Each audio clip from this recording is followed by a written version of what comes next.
Queridos companheiros, queridas companheiras, vamos então para mais um ensinamento que hoje também virá através do livro Fonte Viva, do abençoado Chiquinho de Jesus.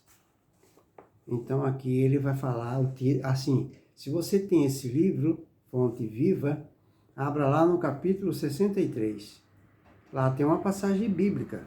Essa passagem bíblica, se você tem a Bíblia, por favor, consultá-la.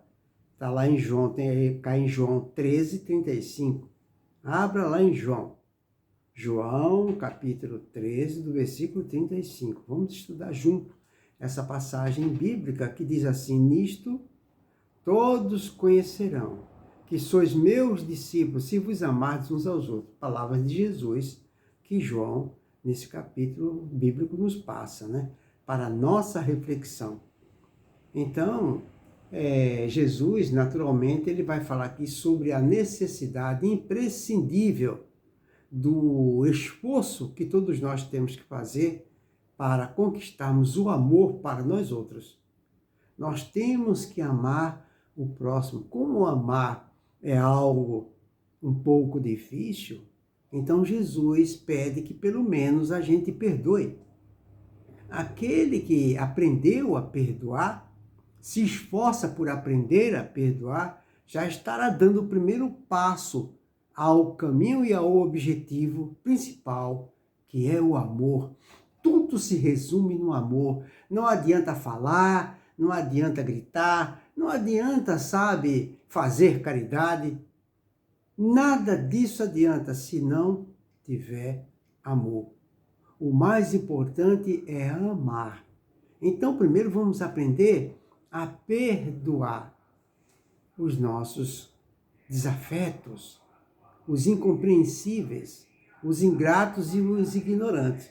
Quando a gente aprender a ser complacente, transigente, paciente, tolerante com os incompreensíveis, com os ignorantes, com os preconceituosos, com os soberbos, com os ingratos, principalmente os familiares, aí quando a gente perdoar todos esses, aí nós já estaremos automaticamente dando os primeiros passos a caminho do principal objetivo de todos na Terra e no universo infinito, que é o amor.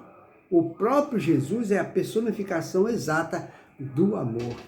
Então, o que Emmanuel nos pede, o que Jesus nos pede, não é que a gente ame o próximo imediatamente. Ele sabe que isso é impossível. Então, o que ele pede é que a caminho disso, a gente dê os primeiros passos, que é o perdão, a compreensão, a complacência e a transigência. É isso que ele pede. Isso não é tão difícil assim. É só a gente ter coragem para enfrentar o maior inimigo que nós temos. E qual o maior inimigo que nós temos? Nós mesmos, nossas atitudes, ação e pensamento. Esse é o maior inimigo, está dentro de nós. Monstro que está simplesmente adormecido, que foi criado numa época remota, na época em que a ignorância prevalecia em nós. Muito bem.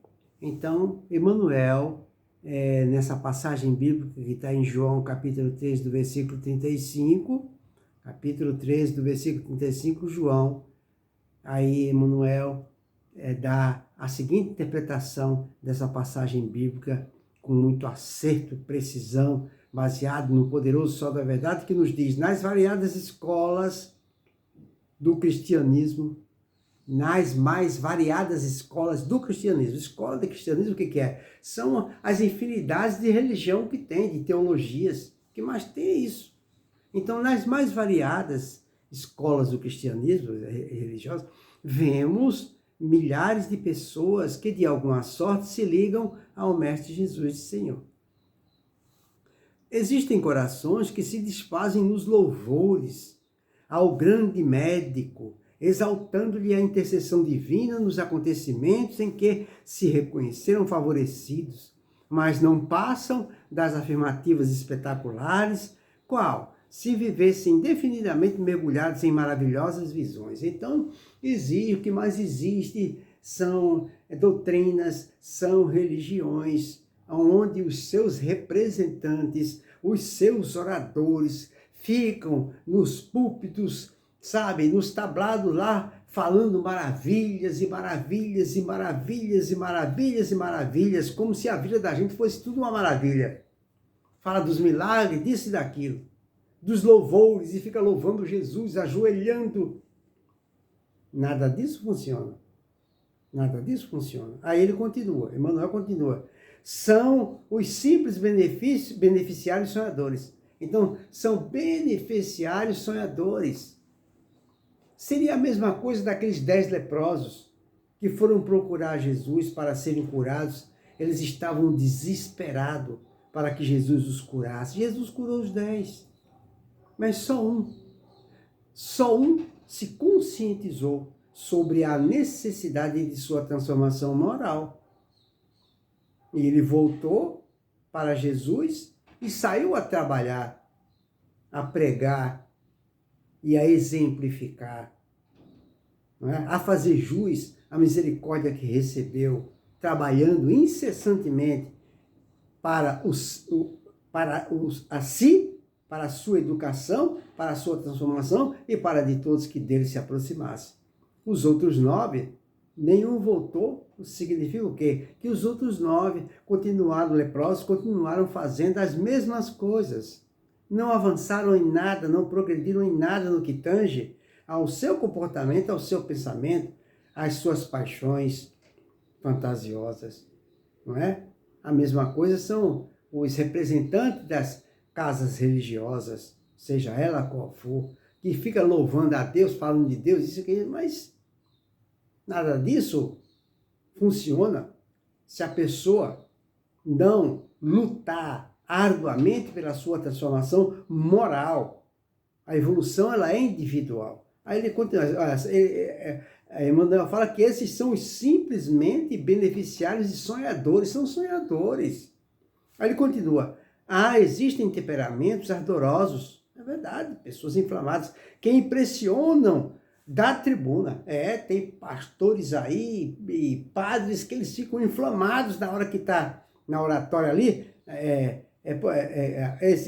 Existem ardorosos que impressionam da tribuna. Então tem muitos deles que estudam neurolinguística, não é? São extremamente eloquentes, participam de convenções, sabe, de simpósios, dando palestras maravilhosas, falam, mas quando se trata de sua própria transformação moral, e fazem caridade. Muitos deles é conhecido no Brasil inteiro, faz caridade. Inclusive tem instituições de caridade. Então as pessoas falam, mas ele faz caridade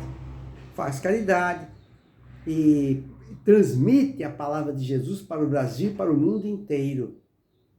Mas no que tange ao principal item do seu planejamento enganatório, não chegou a dar 2 passos. Não chegou a dar 2 passos, porque não se preocupa em tirar de dentro de si uma patologia grave que está incrustada no seu perispírito. Não faz esse trabalho. O trabalho que faz é o de divulgar, de propagar a boa nova de Jesus, que não deixa de ser um ato louvável, porque milhões de pessoas conseguem a sua transformação moral com as palavras dele. Mas o trabalho que ele tinha que fazer, que era o principal, que era o do seu eu, não fez. Vou dar um exemplo melhor. João de Deus, nosso irmão, nossa família, não é? O qual é importante lembrar que todos nós temos a obrigação e o dever de amá-lo, de orar para ele e desejar a felicidade dele. Ele veio aqui com 2 missões. João de Deus veio com 2 missões. A primeira missão seria a de ajudar, a de curar as pessoas. O primeiro trabalho dele é esse, curar as pessoas.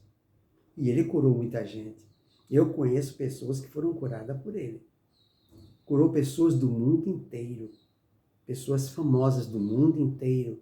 Curou muita gente.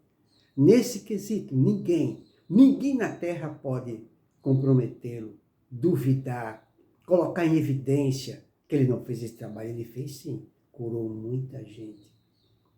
Esse era o primeiro trabalho dele, foi o primeiro trabalho dele. O segundo trabalho, que fazia parte do seu planejamento encarnatório, tanto quanto o primeiro, seria de realizar o principal trabalho, que seria um item de sua transformação moral, que seria evangelizar, cristianizar, educar, civilizar, não é? Uma gravíssima patologia que estava inserida no seu perispírito, que são os hábitos do passado, não é? Os vícios do passado que estavam inseridos nos arquivos de sua memória, querendo ganhar força no presente. E o que aconteceu? Ganhou força no presente. Conseguiu se sobrepor à sua boa intenção em curar o próximo, mas ele não conseguiu curar a si mesmo. Porque os vícios e os hábitos do passado, da educação que ele recebeu em vidas passadas, que foram esses vícios, falou mais alto dentro de si. Saiu desse monstro que estava adormecido, saiu, ressuscitou de dentro dos arquivos de sua memória, ganhou força no presente e dominou ele. E fez com que ele colocasse à tona esse câncer que estava nele, que se chama compulsão sexual. Esse era o câncer que estava inserido nele, compulsão sexual. Esse era o vício que ele tinha de vidas passadas. E ele veio na Terra, não é? Onde foi elaborado o seu planejamento encarnatório com esses dois casos. Dois casos para ele resolver. Curar o próximo, ele fez. Mas ele não curou a si mesmo. Ele não evangelizou e cristianizou a sua grave patologia, que era a sua compulsão sexual. Muita gente julgou ele, mas não façam isso, pelo amor de Deus. Porque todos nós temos algo semelhante com ele. Ou seja, algo em comum com ele. Todos nós temos. Porque todos nessa terra, sem exceção, estão aqui especificamente para realizar dois trabalhos. Um trabalho de ajudar, o trabalho de estar ao lado dos que choram e dos que gemem, que estão numa condição pior que a nossa. Então nós temos o dever e a obrigação de ajudar essas pessoas que estão pior que nós. Estamos fazendo isso? Quem vai responder é a sua consciência. E o outro trabalho é evangelizar, cristianizar nossas compulsões. A do João de Deus foi a compulsão sexual, mas e a nossa? E a nossa? Existem milhares e milhares e milhares de compulsões. Existe a da inveja, existe a da crítica, existe a da rejeição, existe a do preconceito, existe a dificuldade que todos nós temos de relacionamento com os parentes difíceis. Isso é uma compulsão, isso é um câncer. E nós não podemos julgar João de Deus, porque a patologia dele era assexual e a nossa talvez seja até pior. Apontar o dedo dos outros, às vezes, causa mais estrago do que o que ele causou. Como é que nós podemos julgar? Não podemos fazer isso. Então, cada pessoa, sem exceção, na Terra, tem algo em comum com João de Deus. Saibamos analisar. Saibamos nos utilizar da empatia e da alteridade para analisar as questões e aprender com isso, para que não aconteça conosco. Mas, enfim. Então, esses pastores, esses representantes que estudam, não é? Pesquisam, são eloquentes, são inteligentes, conseguem fazer lavagem cerebral numa grandíssima e vastíssima multidão, são simplesmente beneficiários e sonhadores. Ele continua, existem temperamentos ardorosos que impressionam das tribunas, por meio de preleções eruditas e comoventes, em que relacionam a posição do grande renovador na religião, na filosofia, na história, não avançando, contudo, além dos discursos preciosos. Ou seja, faz o que eu mando, mas não faz o que eu faço. Faz o que eu mando, mas não faz o que eu faço. Eu conheci um ancião de uma igreja, que eu não vou falar qual é a igreja, muito amigo meu, que ele fez curso, se preparou para ser um erudito, para ser um eloquente. Ele falou que ele conseguia comover as pessoas, fazer 500 pessoas chorar. O que quer dizer isso? Não significa nada. Porque nós precisamos aprender uma coisa, pessoal, que eu já percebi isso aí. Fiquei muito triste quando eu percebi isso na doutrina espírita, mas existe em toda religião. as palestras hoje se transformaram em espetáculo. Virou espetáculo. Hoje em dia, a pessoa está em casa, quando ela fica sabendo que quem vai palestrar é um grande palestrante, um eloquente, aí a pessoa faz um sacrifício e vai. Se é um analfabeto que vai lá levar uma palavra do fundo do seu coração, com fé e amor, mas ela é analfabeta, ninguém vai. Então virou espetáculo. Mas a palestra, ela não existe para convencer. Palestra não existe para convencer. E os palestrantes, eles se preparam para convencer as pessoas. Conscientizar as pessoas que aquilo que ela ouviu é a verdade. Então eles se preparam para isso, para convencer. Eis aí um grande equívoco. Eis aí um grande equívoco. Nós não temos que ir a qualquer tipo de casa religiosa para nos convencermos de que aquilo que a gente ouviu é a verdade. Não. A palestra, olha, nunca esqueçam isso que eu vou falar. A palestra não existe para convencer. A palestra existe para converter. É totalmente diferente. É totalmente diferente. Precisamos aprender isso. Então, quando a gente vai ouvir uma palestra, nós temos que sair daquele local em direção à nossa casa com a testa enrugada, franzida, sabe? Preocupado, reflexionando, meu Deus, o que eu ouvi lá, eu preciso mudar, eu preciso me transformar, eu preciso me esforçar para colocar em prática aquilo que eu acabei de aprender. Se a pessoa chegar em casa, a partir daquele dia, ela conseguir levar a efeito aquilo que ela aprendeu, aí a sua conversão, a sua transformação já passará a fazer jus ao que ela ouviu. Mas a pessoa que sai da casa religiosa, seja ela qual for, junto com os amigos, você viu que palestra linda? Você viu que palestra, você viu o que ele falou? Nossa, que coisa maravilhosa. Nós não estamos na casa religiosa para ficar maravilhado com nada. Nós estamos na casa religiosa para aprender, para nos converter. Quando é que a gente vai aprender isso? E é o que eu mais vejo nas casas espíritas é isso. Isso me provoca profundo mal-estar. Que tristeza que me dá com tudo isso. Eu prefiro 1000 vezes ouvir um analfabeto chegar lá e falar, lá no púlpito, ele falar assim, olha pessoal, minha palestra é a seguinte, que o nosso Senhor Jesus ilumine todos vocês. Ele dá as costas e vai embora. Se aquelas palavras saíram do fundo da alma dele, que conseguiu atingir a todos que estavam ali, milhares de pessoas, para mim é melhor do que o eloquente que falou as coisas da boca para fora. Convenceu, mas não converteu. Fica aí para nossa reflexão. Mas é o que Emmanuel está falando aqui. Faço questão de mostrar o livro, Fonte Viva. Abra lá no capítulo 63. Emmanuel fala, são os simples beneficiários sonhadores.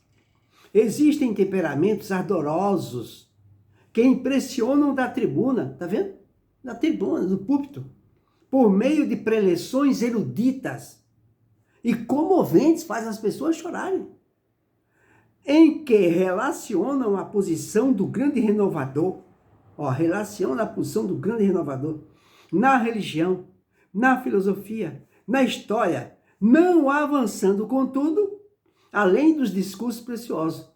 Não passou de um discurso precioso, que a pessoa vai para casa maravilhada, encantada, mas não se conscientiza e tampouco toma a decisão de colocar em prática o que ouviu.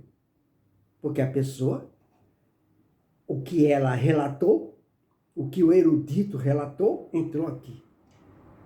E tudo que entra aqui não vale nada. Fica na superficialidade. Fica no intelecto. Tudo que a gente aprende tem que ficar aqui, no coração. Tem que tocar o coração dos ouvintes, dos que assistem, dos que ouvem. Se não entrar no coração, você está perdendo o seu tempo na terra, perdendo o seu tempo na religião, seja ela qual for. E aí ele continua, são os simplesmente sacerdotes e pregadores. Existem inteligências primorosas que vazam páginas sublimes de crença consoladora, arrancando lágrimas de emoção aos leitores, ávidos de conhecimentos revelador. Todavia, não ultrapassam o campo do beletrismo religioso.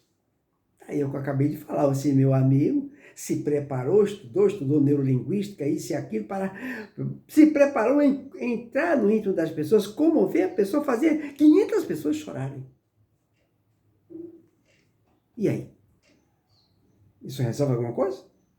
Não. Aí ele continua. São os simplesmente escritores e intelectuais. O que mais existe são escritores e intelectuais. Palestrantes famosos que existem na nossa doutrina, famosíssimos, que a gente não pode nem falar. Senão as pessoas viram a cara pra gente. Viram a cara pra gente, não pode falar, nossa, você está falando de fulano? Não dá pra gente falar. O que a gente pode fazer é transmitir essas verdades para que nós entremos numa profunda reflexão. Para que nós ouçamos apenas as diretrizes e os fundamentos de Jesus em nosso coração e não aqui. É isso. Quem faz isso está precavido contra esses falsos profetas. Na realidade, esses que participam de simpósios, é tudo falso profeta. O que eles estão transmitindo está baseado numa verdade absoluta, tudo bem.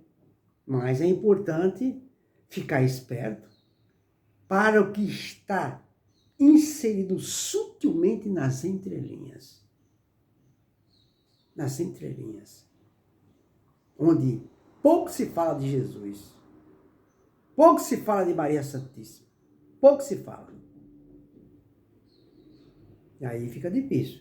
Pouco se fala de Chico Xavier. Pouco se fala de Bezerra de Menezes. Pouco se fala de Eurípides Bassanufo. Não se fala. Não se fala dos livros de Chico Xavier. Então eles falam, bom, enfim, vamos deixar para que a nossa própria consciência, para que o íntimo do nosso mais íntimo entre em profunda reflexão.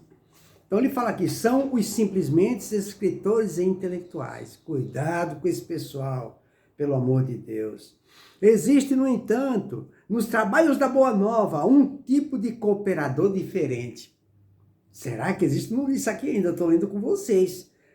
Então nós estamos sendo assessorados, nós estamos sendo fustigados por esses intelectuais, elitistas das casas religiosas, seja ele qual for. Mas aqui ele está falando que nesse meio também existe trabalhadores da Boa Nova, um tipo de cooperador diferente. Quem será? Eu estou curioso, tanto quanto você, então vamos ver. Louva o Senhor com pensamentos. Louva o Senhor com pensamentos, ou seja, no íntimo do mais íntimo. Palavras e atos.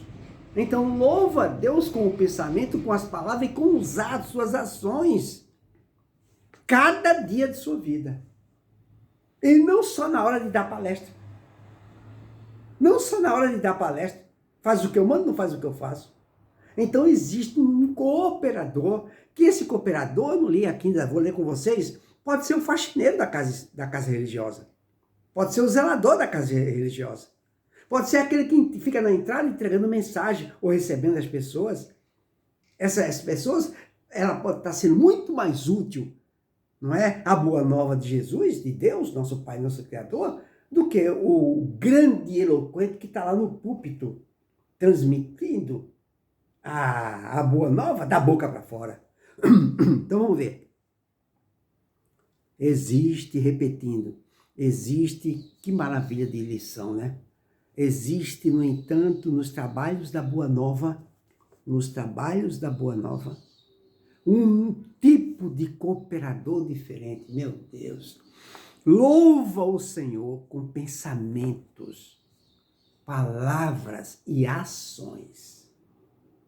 a cada dia de sua vida. Esse faz jus. Esse sim fez a sua transformação moral. Fez, não está fazendo. Na prática e não da boca para fora. Aí ele continua. Distribui o tesouro do bem. Olha o que ele faz, esse cooperador que ninguém conhece. Trabalha no anonimato. Distribui o tesouro do bem. Por intermédio do verbo consolador, sempre que possível.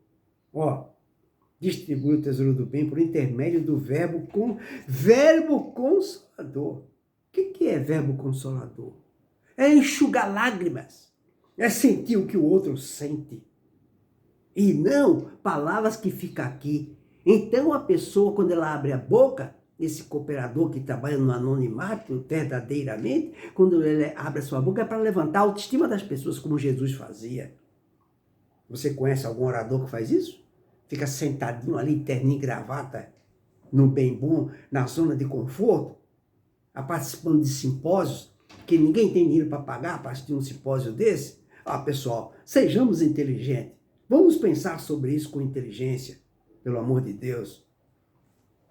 Vamos parar de louvar, de dar cartaz para falsos profetas, apesar da boa vontade, da boa intenção. Aí ele continua. Eu vou repetir essa parte. Olha a pessoa, o cooperador diferente, o simples, distribui o tesouro do bem. Distribui o tesouro do bem por intermédio do verbo consolador. Sempre que possível. Não é?